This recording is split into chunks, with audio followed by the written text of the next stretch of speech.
Hello and welcome to T&A. I'm Tiana, the T. And I'm April, the A. I love your little mouth when you said the T. The T. Oh my god, you are the A, baby. Yay, and you're the T for show. Anyway. So this is our first episode, test episode. And the purpose of our show, do you want to talk about the purpose, baby? Yeah, and then you fill in too, if you think there's anything I missed. Okay. I'm at least going to talk about what I thought about today. And I've always wanted to do something with media, and I started off wanting to do acting and stuff. And then today, like a week ago, I thought, should I be a model? And I keep forgetting that, the one thing that I like to do the most is to give. And then once I started thinking about giving back, while I was at work today, that just kind of became the whole purpose of the show. Giving back, giving people a voice, giving people a chance to talk about things that get ignored, especially from marginalized communities, whether it be from the queer community or people of color.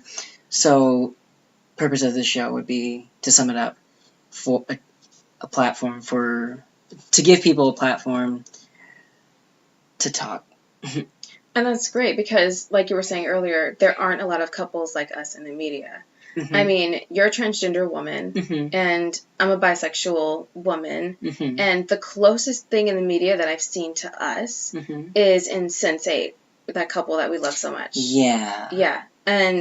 But still, at the same time, they're different from us, too. I'm not 100% gay, and, she is a transgender woman, but she's a different person from you. She's not a minority.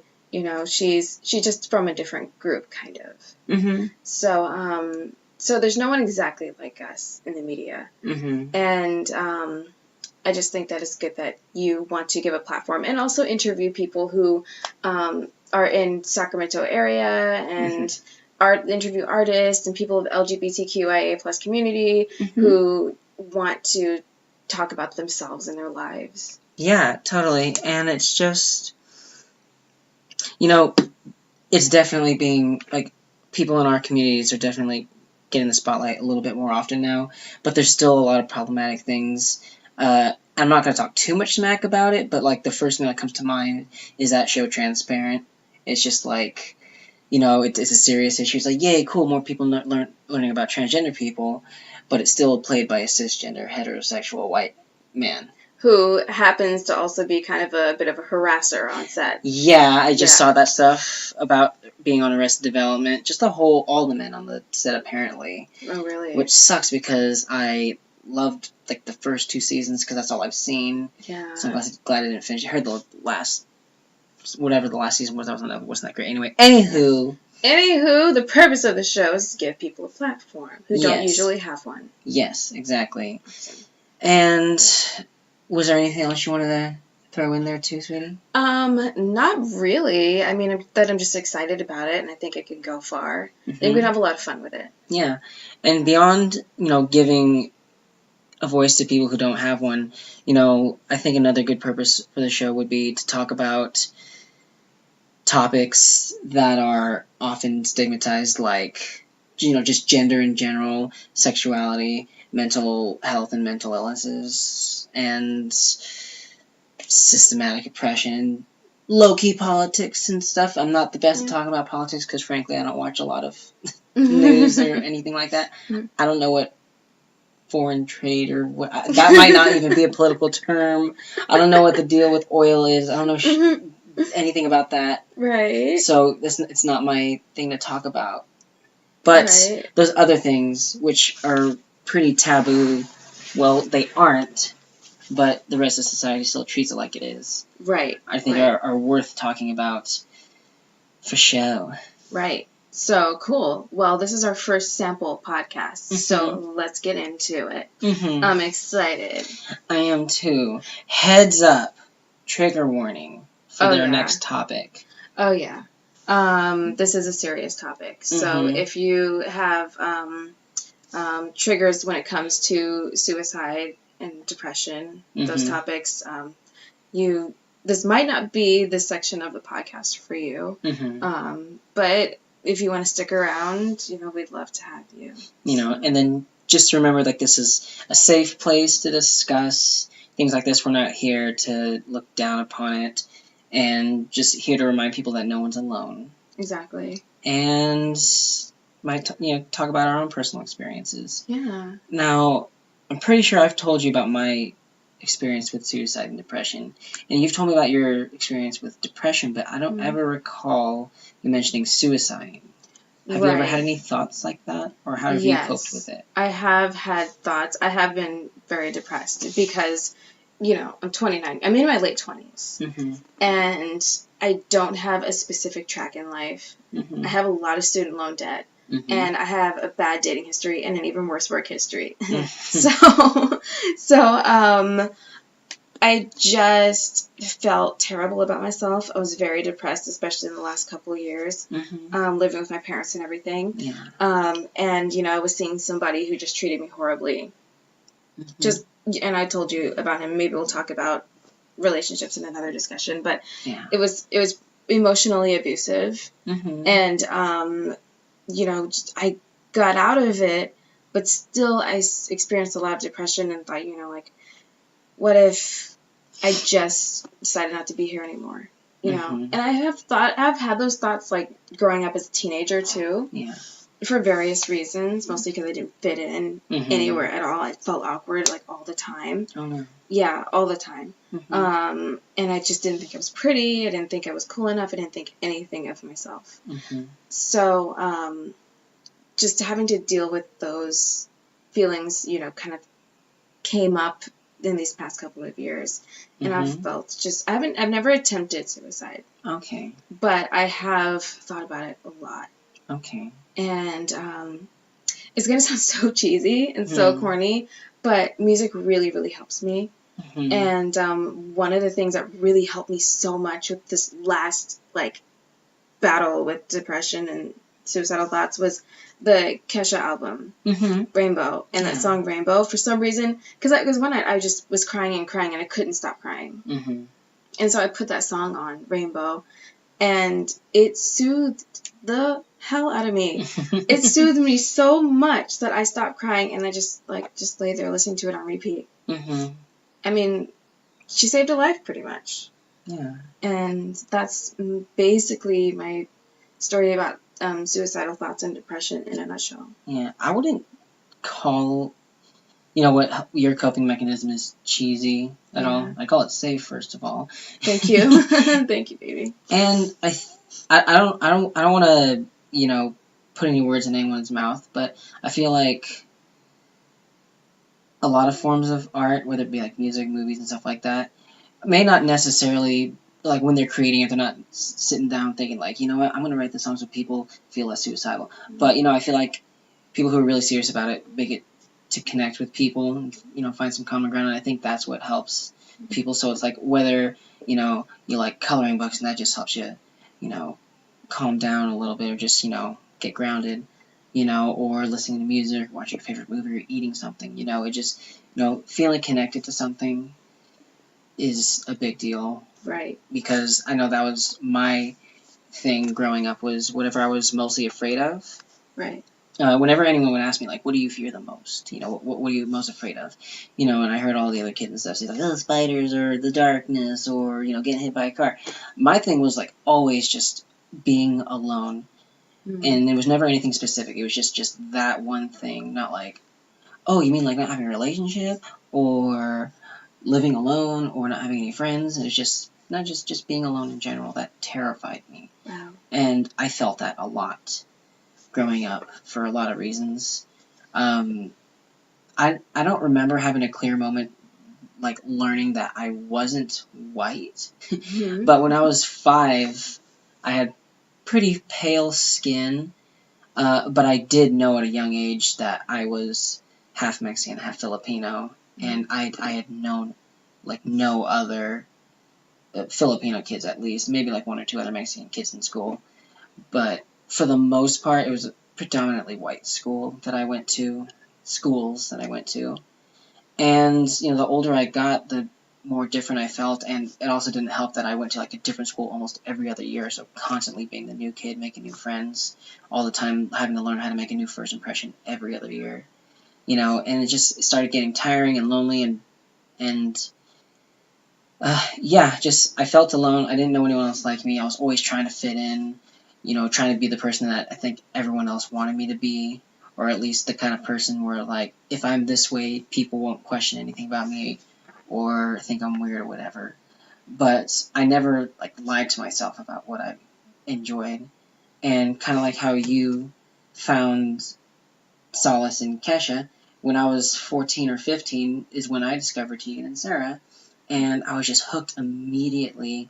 I remember I was on a light rail on my BlackBerry using Pandora, and I was listening to, like, Yeah Yeah Yeah's radio, and this one song called I Know, I Know, I Know from Tegan and Sarah's So Jealous album, which is, like, one of the best things ever, came on, and I fell in love with it, and listened to it over and over again, and when I got home, I immediately downloaded everything legally, and it was, like, the first music that I had heard, and I also did a bunch of research on who they were, and I was just like, oh man, like, they're so cool, everything that they're singing about, I totally get and feel, and I think The Con, like, one of their albums, The Con, had already been out too, and that's a really moody album, and I really felt that a lot too. So, you know, that kind of helped me with my depression a little bit, listening to that, and just knowing who they were. It helped me feel less alone, but I still had nobody I felt like I could share it with. Mm-hmm. Like, next to nobody knew that that's what I was into. Right, right. And I couldn't fake some things. Like, all my buddies and stuff liked a lot of hip-hop. I don't know dick about hip-hop. I appreciate it, but I don't know, like, everyone's names and all this. Right. And all the songs and shit when it comes on. I don't know how to dance. And all my friends know how to dance at dances and stuff. I don't know. I just like to sit down in my room and listen to Tegan and Sarah. Yeah. Just sitting. It wasn't really dance music back then. Mm. Anyway. So like, going into, like, suicidal thoughts or actions and depression, mm-hmm. What do you think, how do you think that has related to any depression that you've experienced? Well, again, like, even though I was so glad that I had found this music, it was, you know, not being able to share it with anybody kind of sucked. So when I was 15, I believe, was the first time I had, like, cut myself. Mm-hmm. And I started going to therapy, and I didn't like my therapist because he lied to my folks. Not about, well, he didn't lie about me to my folks, but he lied to my folks about some stuff my brother apparently said, but I know my brother didn't say. I'm not going to get into that, so I can, you know, keep it private. Not that it's true, but anyway, I didn't like him. I felt judged the entire time. And I was put on some medication, and it's funny how, like, this antidepressant, you know, you see the commercials and all, like, side effects include suicidal thoughts, and it's just like, wait, what? Yeah. And I did. You know, before taking medication, I actually wasn't suicidal. I was just depressed, you know, and when I would cut myself, it wasn't with the intent on killing myself. I just wanted to feel anything else and feel like I was in control. You know, it numbed any other pain, and it made me feel like, you know, if I'm gonna be in pain, it's gonna be on me. And if I'm gonna max out on any feeling, it's gonna be on me. So that's why I did it. But then after taking medication is when I actually wanted to die. Wow. And I jumped in front of a minivan, and I cut myself a lot more. And I think the most ridiculous thing I did was, I remember we were getting up early. I don't remember why. We were going on a trip or something. And I was in middle school. No, I was in, like, high school. I was 15, yeah. And I still had a can of Axe body spray from leftover from middle school. And I don't know why I was reading the back of it, but it said, like, don't get in your eyes or your mouth because, you know, it could be fatal. So I'm like, oh, if I spray this in my mouth, maybe I'll die. And I sprayed a lot in my mouth, and I just got a bad headache. Yeah. But those were, like, my only ultra serious, like, air quotes, serious attempts. Jumping in front of the bus, cutting a lot more, and spraying Axe body spray in my mouth. Yeah. And, you know, that was my first bit, or first little time of feeling suicidal. And then I started feeling it again in 2014. I was 22, and I just moved down to Southern California with my brother and his best friend at the time. And I had just got fired from the first job. Like, not my first job, but it was the first time I ever got fired from a job. Mm-hmm. And I didn't know what to do with myself. I had a lot of bills, got child support and everything, and I just moved back home from living in LA after getting all my money stolen from my roommates because I was out there to try to be an actor. Anyway, I had no money. I didn't have a job yet. I was out, 400 miles away from my family, and I didn't know what to do with myself. And I told myself, I started cutting myself out of boredom. I was really depressed about losing my job, and I remember thinking to myself, what felt really good when I felt depressed before? Cutting myself, and I started doing it again. I did it a lot. Yeah. And I told myself, I'm just doing this for fun. It's not a suicidal thing. It's not a depression thing. I just like the way it feels. Just like you like to drink, you like to smoke, I like to cut. The only difference is my scar is visible and yours isn't. And that's what I would tell people and tell myself. But, I'm pretty sure it was all just a front. And I never really experienced suicidal thoughts again, though. Yeah. Just a lot of cutting. Yeah. And the only things that, helped me not do that was just finding a hobby. I biked a lot. Okay. Yeah, and I was, you hear everyone else say, surround yourself with, positive people and good company and stuff. And I did, not intentionally. I just did by getting a job at a place that I really was passionate about, that vegan restaurant that helped open. What's the name of the vegan restaurant again? I don't know. Oh, the one you helped open? I thought you were talking about the other one that you liked a whole lot. Native Foods? Yeah, Native Foods. I liked Native Foods. Mm-hmm. That was cool. Yeah. But this other one, just, we'll say that it rhymes with vegan barrios. Okay. I loved it there because I was making stuff. I was vegan back then. Mm-hmm. I was making stuff that I really liked. And I was hanging out with people, with same interests and stuff. And yeah, it was just a good feeling. And then I got fired for telling my employees, you don't have to pray before work. Yeah, that was kind of cultish. So that sucked again. Right. And after that bout in 2014 of cutting a lot, I didn't really do it again till 2017, a few times. There was, I think, actually, between 2014 and 2017, every 6 months I would do it. Yeah. I would do it, and then I would feel good for a while. It was like recharging my batteries. Okay. My happy batteries. Yeah. I would cut, feel good, it would fade away, do it again for a few, and then I'd be good for a few months. It was weird. Maybe not weird, but I don't want to say that. Yeah.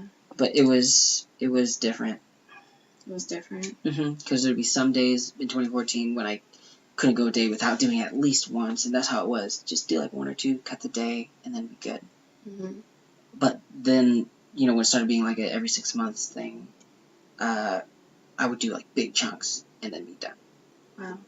I'm going on a little bit about this. It's okay. That's okay. It's just, it's a... That's fine. It's it's only been 18 minutes. Okay. I'm just it's not triggering me or anything, and I hope this is just a reminder to people that, you're not alone.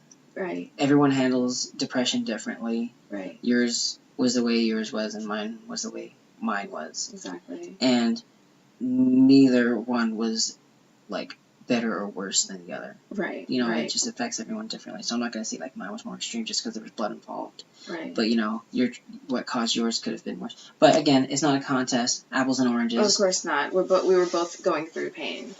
And yeah. So of course it's not a contest. Yeah. I was going through our struggles. Apologies for that. But no, I'm really glad that you shared that. I'm really grateful that you shared it. Yeah, and then I read something about the difference between loneliness and aloneness.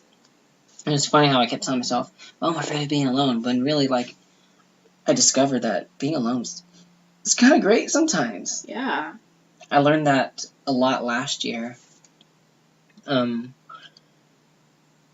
Because, again, this, baby, I have a pretty long and big, wide dating history. Mm-hmm. Not a lot of serious relationships, but a lot of, like, going out and stuff. You know, meeting random people maybe once, 2, 3 times, not much. Right. And that was kind of cool for a while. I didn't do it, you know, to not be depressed. I did it because it was fun, you know. Right. I still feel that way now. But, like, nothing felt better than, like, dating myself, you know. Because also another thing growing up was one thing I really always wanted was to be in a relationship. And every time I would get out of one, I would get all depressed again. Yeah. But then I started, you know, realizing, like, you know, at the end of the day, the only person, you know, that can give me what I want is me. You know, I shouldn't expect anything out of anybody. Not that I ever really did, but I admittedly did want things from people, that being affection and stuff. Right. But then, you know, everyone's always told me stuff like, oh, you can't love other people unless you love yourself. Yeah. So I started doing that. Right. You know, I took myself out on little dates. You know, went out to the movies by myself, took myself out for dinner. Or I would just, you know, stay in, have some wine, and watch Netflix. Right. You know, and I really enjoyed being by myself. It's nice. It's funny how that works, because I told you I was doing the same thing, which is so weird, because we both started kind of doing the same thing right before we met each other. And, you know, I would say, if I was on a date with myself, what would I do? And I'd take myself out to eat, of course, because I love food. And that's what I would do. I always take myself out to eat. Or, you know, just go see a movie or something. And I learned to love hanging out with me. Going to the park and stuff, you know, listening to music, watching Netflix on the couch, you know, just stuff that we do together now. And it's just so cool that we learned to love being by ourselves, and then that turned into us being together somehow. But that's further down the list. Anyway, yeah. Yeah, but it kind of does bring us to the next topic, which is spirituality and law of attraction. Yeah, you know a lot more about this, so you lead the way, baby. Thank you, baby. Well, I have been studying law of attraction for at least like 5 or 6 years. Not as long as some people, of course. Some people have studied it for like 20 years or something. But I listen to a lot of Abraham Hicks, and the thing about getting what you want is that if it's a true desire and it's truly aligned with your spirit and what you really want, then if you can just let it go, or let the idea that you'll never have it go, and just enjoy being satisfied with what you've got right now and enjoying your life right now, then it will come. And that's kind of like, that's just what we did, really. We enjoyed being satisfied with ourselves and where we were in our love lives. And I was thinking, like, oh, well, I'm never going to settle down, so whatever, you know. I love myself. That's cool. And, you know, we just sort of, like, became really satisfied with where we were. And then we met each other. And I just think that's really cool, and it's really funny how that works, because you are the culmination of everything that I've wanted in a relationship. You really, really are. Because according to law of attraction also, everything bad that happens to you informs you of what you want. It's like everything bad helps you aim the arrow a little bit better. And a little bit better. And you become a little bit more precise about what you want. And it just sharpens everything, so that when it finally does come, when you finally let it in, it's just what you wanted. So, for example, I dated like jerks in the past who were cold or distant, passive-aggressive, manipulative, did not want me in their personal lives at all. You know, just didn't even want me to meet work friends. You know, like nothing. Yeah. And you are the complete opposite of that. You are. You're super, super affectionate. You are very warm and very loving, and you wanted me to meet, like, everybody right away. Your brother, sister, mom, dad, you know, your parents, dogs. I'm meeting everybody right away. And I wanted, and you wanted to meet my parents right away. And my brother. Like, you went on a road trip with me after us only being, like, together for 2 or 3 months? 2 months? 2 months? Yeah, it's about 2 months. We went on a road trip down south to meet my brother. Mm-hmm. And you only had been with me for 2 months. Mm-hmm. And it was a big deal for me because, you know, we're in love and engaged and everything. After only 2 months, engaged and everything. And I wanted you to meet my family, and you were totally on board. It was like everything that I wanted just came to me. It just blossomed. It was really brilliant. It was, like, insanely brilliant. And that was the first time that I had a crush on someone. And they actually had a crush on me back. And it turned into a relationship. It's the first time that's happened to me. And I have other law of attraction stories and stuff, too. Mm-hmm. Like the way we got our apartment. Mm-hmm. We had a very, very strong desire between the two of us to have our own place. Mm-hmm. In Midtown. Not anywhere else. Yeah. You know, not really. We would have settled, I think, for, you know, something outside of downtown. Yeah. But we just wanted something we could afford, Mm-hmm. and that was in a fun, cool place. Mm-hmm. And we got it. Mm-hmm. And it was all serendipitous because you called to ask about a room for rent Mm-hmm. in this house. And the lady was like, look, the room's only for one person, but we have a studio for rent in the apartments behind the house. And we were like, okay, let's check it out. Yeah.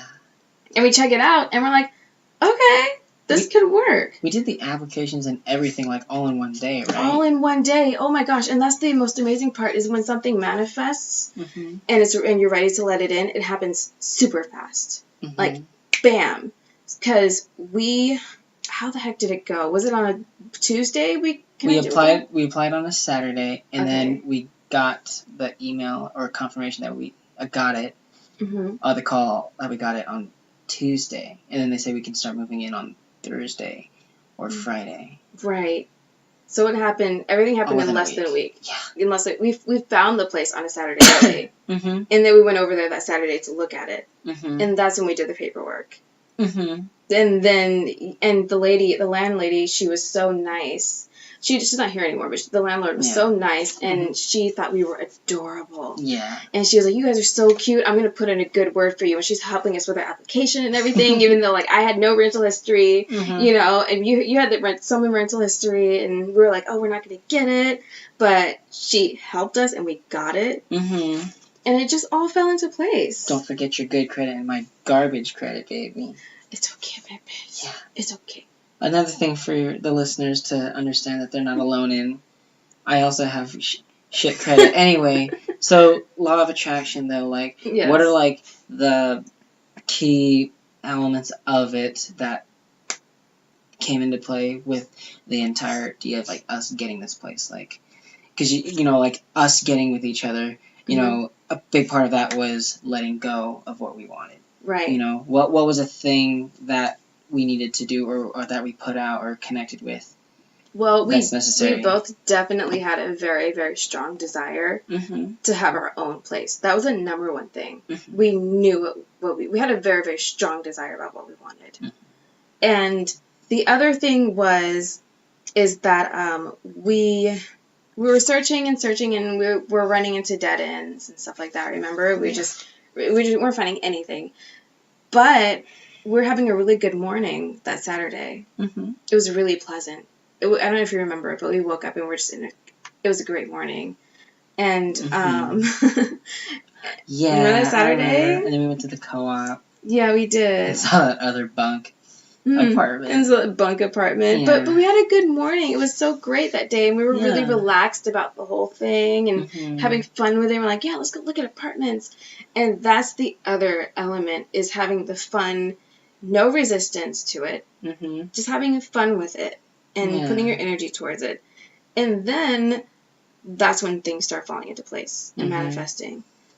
Does anything about, like, the fact that even though we kept, you know, running into dead ends, but, you know, do you think that was a part of it? Like, because I never felt, like, devastated or, like, ultra bummed out that, you know, whenever we thought we found a place, didn't have it. Like that one place off of Florin, you know, we were so excited when we did the little 3D tour online, you know, but turns out it was kind of a goopy area. Yeah. And we I don't remember why else we didn't even look into it. Right. But, like, basically, when we thought we found something but didn't get it, it didn't totally tear us apart. And that's a really important factor, too. Okay. If something doesn't work out the way you don't want it, if something works out the way you don't... Oh, what am I saying? Yeah. If something doesn't work out the way you wanted it to, then you can't beat up on yourself.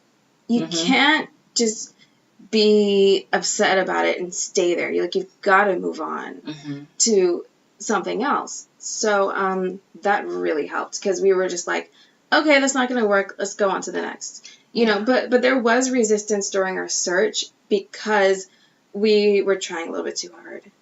Yeah. We were trying too hard. I wish I can have that mentality when it comes to looking for a job. I know. I'm trying to get there. I know. Every time.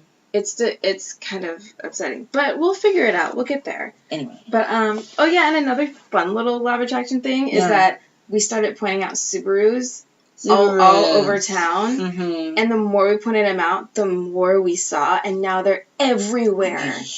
I can't go anywhere without seeing a Subaru now.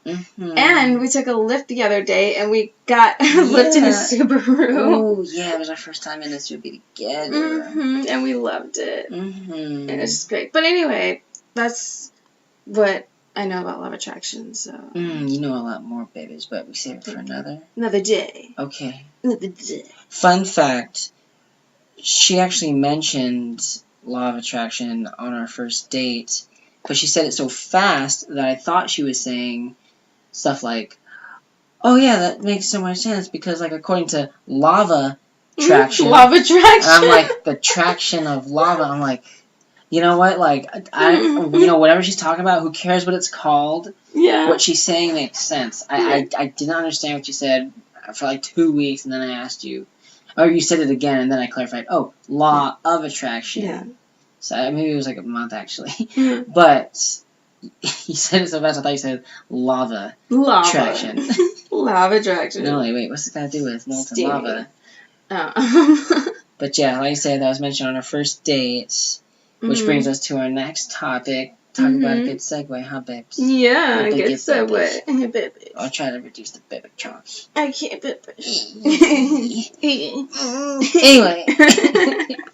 Anyway, our next topic is Q&A. So, we don't have any Qs.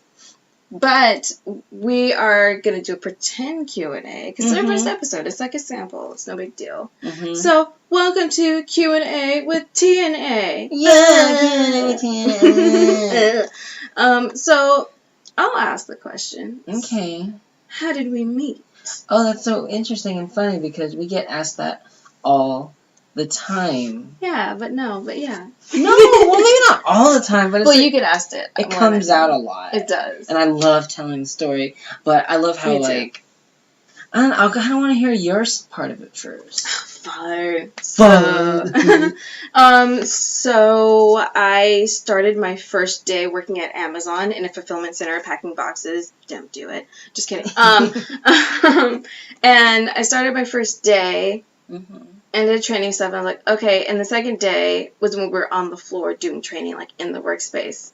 And that's when I see this person who had walked past me to my left, like saw her, and this person had tattoos, like naked ladies and stuff on her arms, and, you know, just cool stuff. I couldn't even make out what was on your arms. I was afraid to stare at you because I didn't want to be embarrassed. And you had this, like, you still have this cool black hair and just this, like, kind of punky, edgy look about you.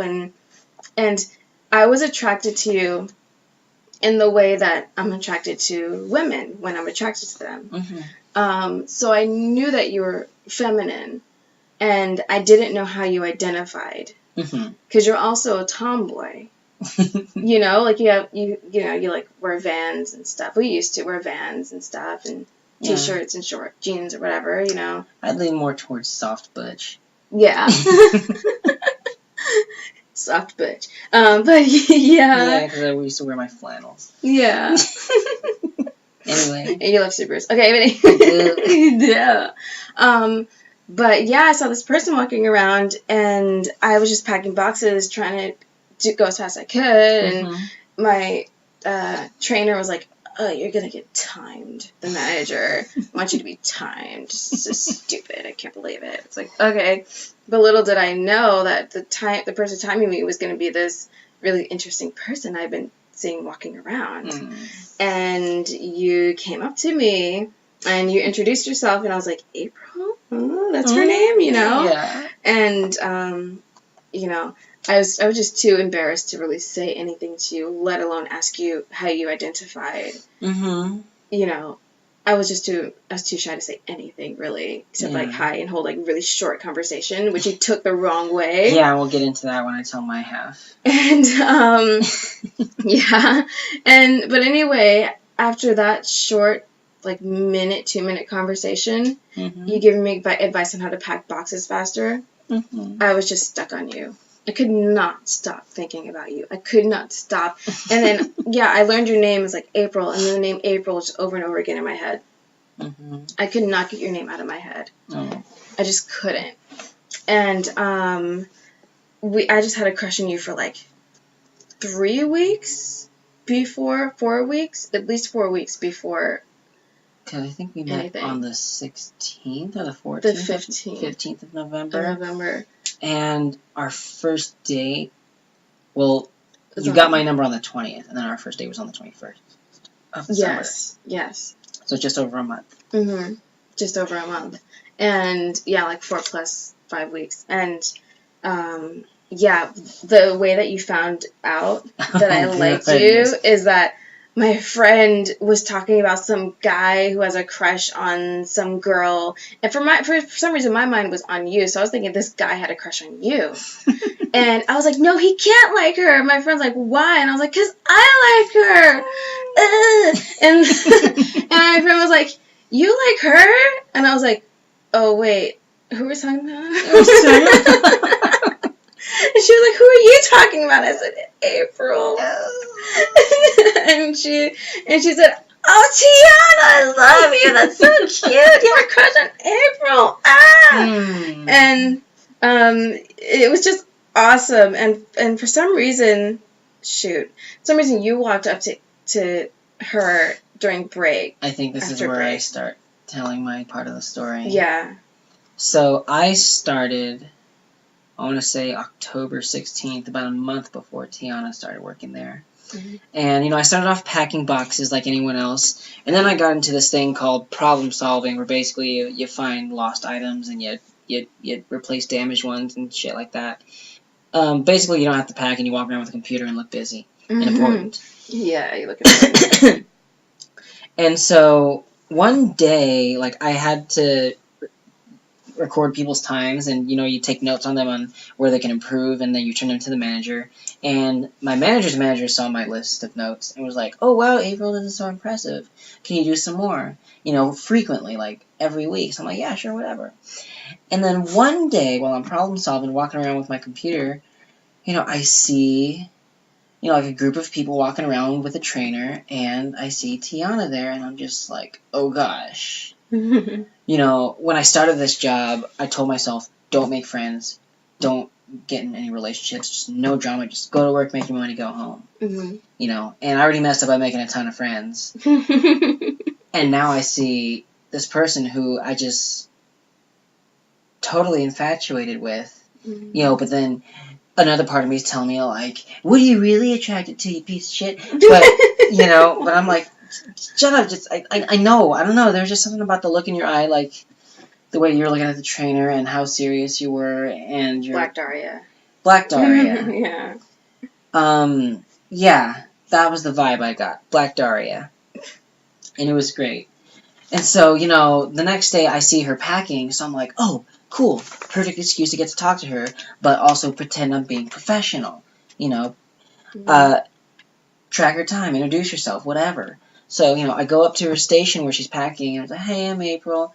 Has anyone recorded your time? I knew nobody had. I'm just trying to, whatever, make, hear you talk. You have the prettiest voice, baby. Oh, thanks, baby. And then you're like, no. And I'm like, I'm just going to record your time. Don't worry. This is, a good thing, whatever. Just reassuring you that it's not to be embarrassed if it's slow, some shit like that. And I recorded your time. Mm-hmm. Gave you a couple tips. And then I asked you, how do you like this job so far? Have you worked in a place like this before? And this is where I misunderstood you, because you said something along the lines of, oh yeah, this job is great. Yeah, I've never worked in a place like this before, but I like it because I get to be alone and I don't have to talk to anybody all day. And I thought that was your way of shushing me, or shooing me away, or, dropping a hint like, oh, and that's how I took it. I was like, oh, okay, so she likes to be alone and not talk to anybody, so I should just back up. So sensitive. And so, yeah, I mean, I was cool about it, mm-hmm. But then at that point I felt, it was like, you know what, you tried, good for you, move on. And that's what I did. Right. But you're still there in the back of my mind. Like, there was no denying, like, I thought you were attractive. Mm-hmm. And then the next day I was training somebody else on Problem Solve, and I saw you again. You had told me you used to do promotional gigs, and you had this Zippo shirt on. And I was like, oh, hey, is that like from one of your promo gigs or something? You said something, and then the guy I was training started talking. He kind of dominated the conversation because he was nervous, I think. Yeah, and so, I tried again, and then that felt like, this is the universe telling me to just, like, stop. Right. So, again, I was totally fine that I felt like I had no shot with you. But, again, there's just no denying that I thought you were just so attractive. Yeah. And so, a few weeks later, Mary noticed you. Mary's also gay, by the way. She noticed you, and at first I told Mary, I'm like, oh, yeah, don't bother with her. I tried talking to her once. She wasn't really receptive, whatever. But you also told Mary you had a thing for me. I did. I did tell Mary, like, oh, yeah, but heads up, I already tried, and whatever. And, one part of me is like, shit.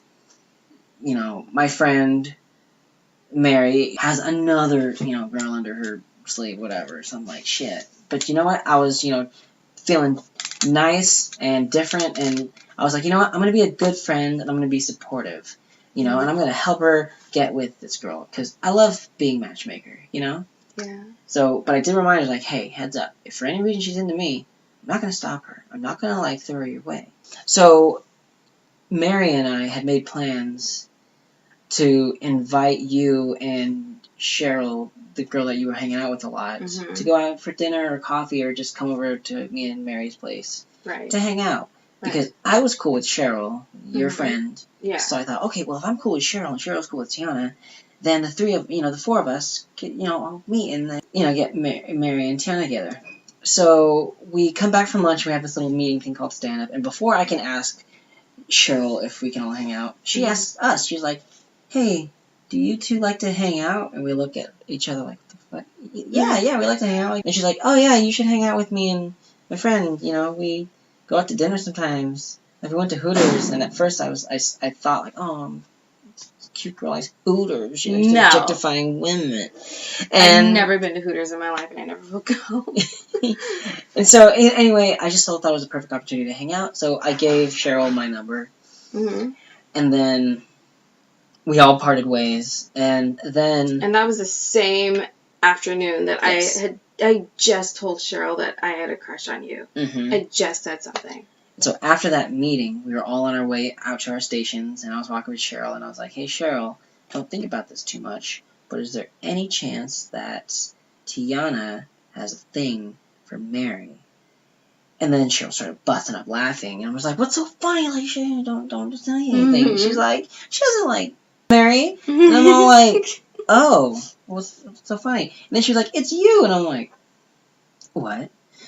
And she's like, it's you she has a crush on. She's trying to find out if you and Mary are together. And I freaked out. I did this weird little squat thing, and I screamed, what? And it's a big building, baby. It's like, it's 855,000 square feet. And I screamed, like, what? I'm not going to do it because of our neighbors. But it was like the biggest surprise of my whole life. Right. I was like, oh my gosh, someone I'm into is equally into me. I don't know why, just by the way that Cheryl said it, I could tell, like, it was this... the feelings were mutual. And so I was like, well, give her my number.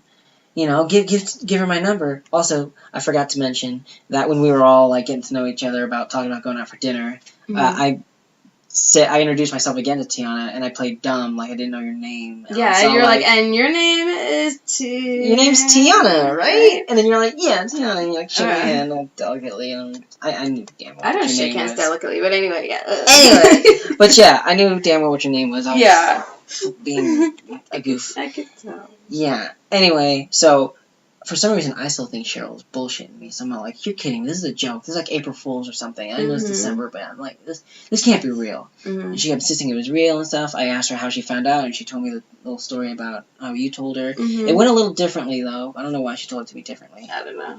But yeah, and then eventually, we all go to another break, and then at the end of the day, Cheryl tells me that, you know, she had already given you my number before I even asked her to. You text me that night. Yeah, I did. And then we finally meet at work the next day and talk, and I was like, it was during lunch, and I was in the middle of telling my friends how great you were in our conversation. And I just show up out of nowhere. Yeah, you popped out of nowhere. Like, right. And like kind of stole me away from my friends.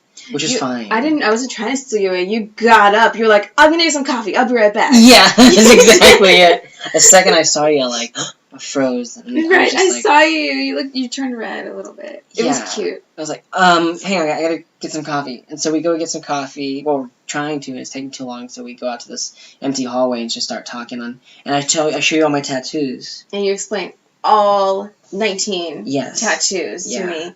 In rapid fire speed. And I was so overwhelmed with good feelings that when I got back to gift wrap, so I was gift wrapping boxes at this point, and I just couldn't focus on gift wrap. You don't understand. Okay, let me just put this in perspective. For weeks, we were working peak hours, 12 hours a day, 5 days a week, sometimes 2 weeks in a row. This is Amazon, baby. Like, this is some shit, okay? Yeah. And what got me through, more than anything else, was having dirty little fantasies about this girl that I didn't even know. And not even that, like romantic fantasies too. Yeah. But they really lifted my spirits, is what I'm saying. And so when this happened, when this culminated, I was like, oh my God. I was overwhelmed. I was vibrating. Every cell in my body was vibrating. And I couldn't pack. I could barely do my job. And then we went on a date, and I don't know how we found time, but we found time to date during peak. Yeah, like she said, we were working 12 hours a day, 6 to 6:30 actually, because there's an extra 30-minute break. Oh, yeah. So 6 a.m. to 6:30 p.m., and during our last break, you know, I asked her, I'm like, hey, do you want to go out sometime? And you're like, yeah. And we're like, well, are you free tonight? Like around 8? And you're like, yeah. I'm like, are you going to move for more like drinks or coffee? And you're like, coffee. And I'm glad you said coffee because, you know, I wanted to get to know you sober. Get drunk, yeah. Yeah, we'll get drunk to you later. And yeah, just one day we find out about each other, text all night. The next day we make our first date and go out immediately after work. And become official that night. Right, we did because you were like, you want to be girlfriend and girlfriend? And I was like, no, because at first you said you want to be partners. And I was like, what? Because nobody ever asked me that before. Nobody ever asked me that before because I, you know, hadn't been with a woman before. Never dated a woman. And so I was like partners in business? Like, what? Like, it didn't register because we were also kind of making out. Yeah. It didn't register. And then you're like, girlfriend and girlfriend. And I was like, yes. Yes. Yeah. But that's how it happened. And then, like, a weekish later, on New Year's Day, technically New Year's Day. Yeah. It was after midnight. It was like a minute or two after midnight. You asked me to marry you. And I was like, yes. While we were snuggling. We were snuggling, yeah. Yeah. And we were having a nice snuggle. And then you asked me to marry you. And I was like, yes. And then 2.5 weeks after that, we moved in together. I know. We still haven't been together for a month yet. I know. And we're living together already. So yeah, within a month, we're officially dating, then engaged, and then have a place together. And I don't even know what else is like left besides getting like a dog. We have a plant together. We tiny little IKEA tree we have together. We do. And we had a mouse come in, make a couple visits in the kitchen. But it's gone now. It's gone now. We didn't kill it though. No, because it was too smart to eat the poison. Yeah. And we have a neighborhood kitty. That meows at us sometimes. Meows at me all the time. Yeah. Because she likes me a lot. Mm-hmm. But anyway, and then also, we just have like this whole little life together, and it's beautiful, and I love it. Yeah. And also, another thing that's really cool about us dating is gender roles. Oh, yeah, I remember. So, because our previous dating experiences for the both of us had been very heteronormative. The guy does this, the girl does that. Just really, like, so masculine and then feminine submissive, like masculine dominant, feminine submissive. Mm-hmm. And I was so sick of being the submissive Yeah. and the super feminine, and it just never suited me anyway. Mm-hmm. And I'm sure when you were a cisgender male, mm-hmm. you said you were just sick of being like that dominant masculine. Yeah. So by the time I had met Tiana, I had only been out since... So we met in December 2017, and I came out January 2017. So not even a full year yet.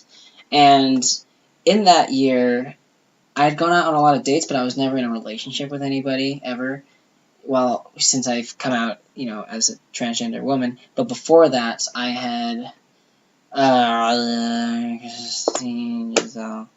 doesn't matter. A handful of actual relationships. Mm-hmm. And because I was a cisgender man, I don't know how I ended up in it. I wasn't looking for a submissive woman, but that's who I usually ended up with.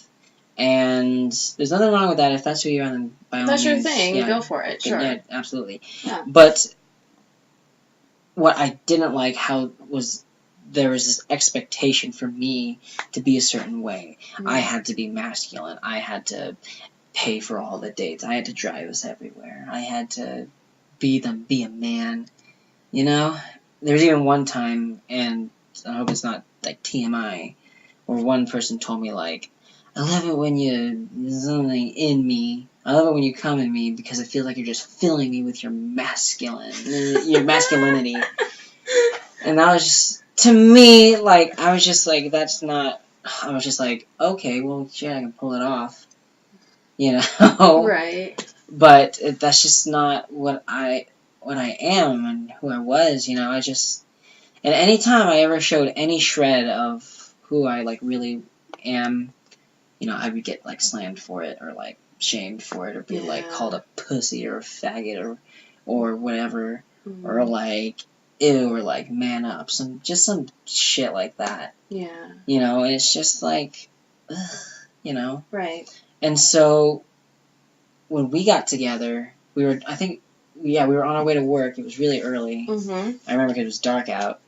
And you asked me something like... Because at that point, I think I had paid for, like, coffee and, like, some food we had gotten at that point. Right, we had ramen. Yeah, I think. we only got on, like, 2 or 3, like, days where we actually went out to eat or something. And I covered them all, but not because I felt like I had to. Mm-hmm. I just wanted to. Right. And then how did you ask me, baby? I asked you... I don't know exactly how I prefaced it. I think I just said, this might be... a strange question or something. I said, this might be kind of strange, but how do... what did I say? How does this work? I think it's something like, how do gender roles work or like, I don't know how I asked you. It was something like, so how do you want to do this because we're both women, but I think you pointed out that I had, like, paid for everything so far. Right, yeah. I said that, yes. You're like, so how do you want to do this? Was basically it. Yeah. And then I just said something like, well, we do whatever we want. I apologize about, like, I hope you don't feel like I'm trying to take this role by paying for all our dates so far. Mm-hmm. It's just, I really like you, and I wanted to take you out. Like, I wanted to take you out. That's why I did that. Yeah. And I just told you, like,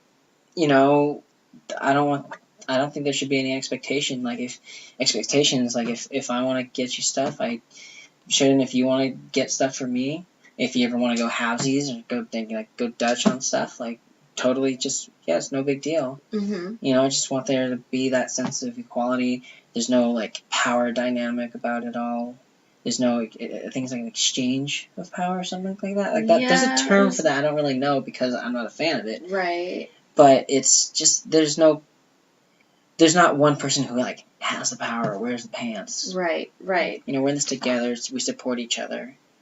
And we do stuff for each other. And I really loved that you explained that to me because I felt really free in that. Mm-hmm. In my previous relationships, I just like you were kind of beat down for showing femininity, I was kind of beat down for showing masculinity. Mm-hmm. And it was really hurtful for me because I just wanted to be in my power. Yeah. I just wanted to be myself and be strong. But no, I had to be submissive and agree to everything the guy agrees, everything the guy believes. I have to adopt his belief system and pray if he wants to pray. And, you know, like cook for him. And he did all the driving and all that stuff. And, you know, I had to put out in ways that he didn't have to put out. And we'll get into that later, another show. But there were so many expectations on me, too. So when I got into this relationship with you and you explained that to me, I felt so free. Because I keep saying this, we make the rules in our relationship. And we go half on almost everything now. Yeah. Because we have Venmo. Yay, Venmo. Yeah, this is not a plug, but yeah, we have Venmo. Yeah, they're not paying us dick for this. Because we don't have an audience yet. Yeah. Or sponsor. Yeah. But yeah, it really kind of like saved me because I just didn't have that pressure on me anymore. I could just be myself, and we could have like we could have equality and that friendship in our relationship too. Yeah. It could be friendship and romantic. You know, because especially in my relationship before you, no one else really did this except this person. Where if I was just ever broke, when I didn't have a car back then, unless I borrowed my brother's. But, like, she always tried to, like, humiliate me for not being able to pick up the tab, or get coffee, or, you know, if I was too tired to drive, you know? And it was just uncomfortable. And, you know, I think I mentioned a few times, like, some things are masculine, some things are feminine, but it's just, like, again, social constructs, it's just more like, again, when I say being more masculine or being more feminine, I'm talking, like, what the rest of the world says. Right. But, you know, it's like, it can be whatever you want. Right. You know? Your definition of masculinity can be whatever you want. And I feel like whenever I expressed I'm going to call it traditional femininity. Right. I'd be, you know, shamed for it. Or if I wasn't traditionally masculine enough, then I would be shamed for it. Right. And now I can just be whoever I want. Exactly. And sometimes the things that I enjoy are things that are typically affiliated with masculinity, and some of the things I like to do are affiliated with femininity, and some pretty androgynous. Right. You know? And that's fine. That's totally cool, and I'm glad you're cool with it, baby. I'm totally cool with it. I think that most people are in a gray area. Nobody's really black and white when it comes to femininity and masculinity. Not 100%. Yeah. So the fact that we are free to be in our gray areas together is very, very healthy. And I'm very healthy. So glad we established that so early on. Me too. We established a lot early on, which I should have mentioned on our first date. Like, we talked about everything. For me, it was like a checklist. That's kind of how I used to approach a lot of dates, but, you know, this felt really special, but I still wanted to go through, like, my list of questions. And for me, it's like rounds where it's not like, all right, if you check off all these boxes, then you're on to round 2 of questions. You get to learn more serious stuff, and I tell you more about me. And you just passed the test, bitch. Because I was just like, nothing you said shook me. Like, nothing you said shocked or scared me. And, yeah, I was just, I never felt more, like, accepted, you know? I was just, usually, like, by the time I say, like, oh, I have a kid, most people are just like, oh, she's trying to find another mom or some shit. I'm like, no, it's like she has a fucking mom. Like, I'm not trying to find another. But it's just like, so many things about me turn people off. But I guess, you know, and then it's just everything I told you about me, which was just totally 100% vulnerable me, you were just totally cool with.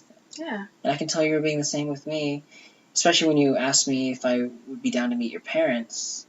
You know, I can tell because you're trembling a little bit. You're hesitant to ask, I can tell. Right. But then when you did, I was just so happy. Like, oh my gosh, she wants to introduce me to her family already. And that was great. I don't know. I loved that. Not that's that great. That's something that people need to do.